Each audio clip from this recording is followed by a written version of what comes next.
Okay, let's just wrap our minds around what Paul was getting at for a moment in Romans 1.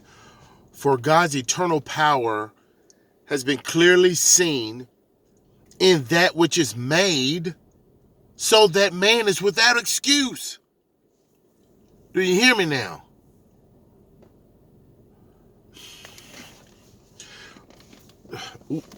What he was getting at was he was appealing to, it was really appealing, but he was challenging man's own intelligibility. Man's rationality, or man's reason.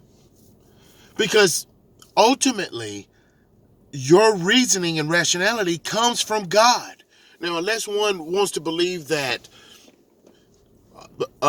if we come from a cesspool or some big bang or something that's material, then how do you get rationality? You can't get reason from something that doesn't have any reason. This is why we have intelligibility, because it comes from one who is ultimate in intelligibility. Okay,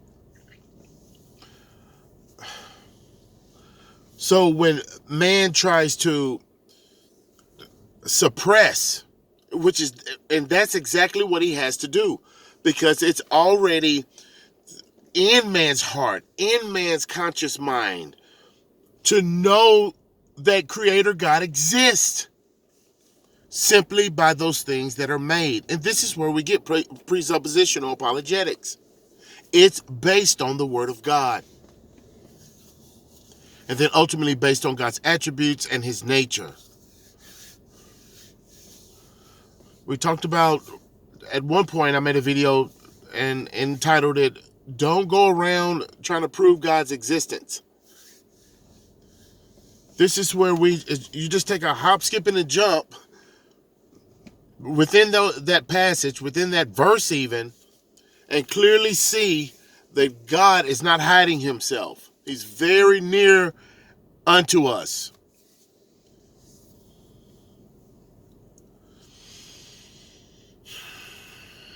So what do we do with that? And I'll wrap it up. We give them Jesus.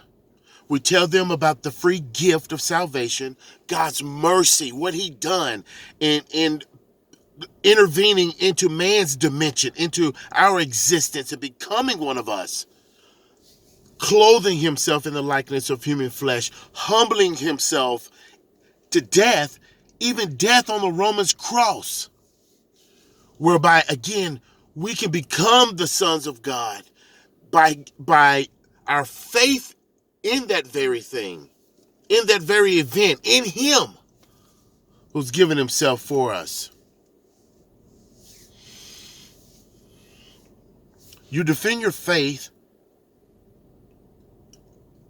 not by having to study other people's religions, which is really just idol worship.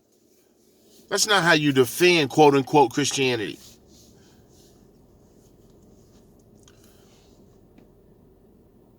You defend your faith based upon your belief, your undying, unwavering allegiance to Jesus.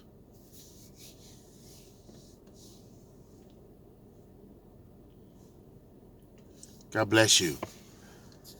Each and every one of you. I'll talk to you next time.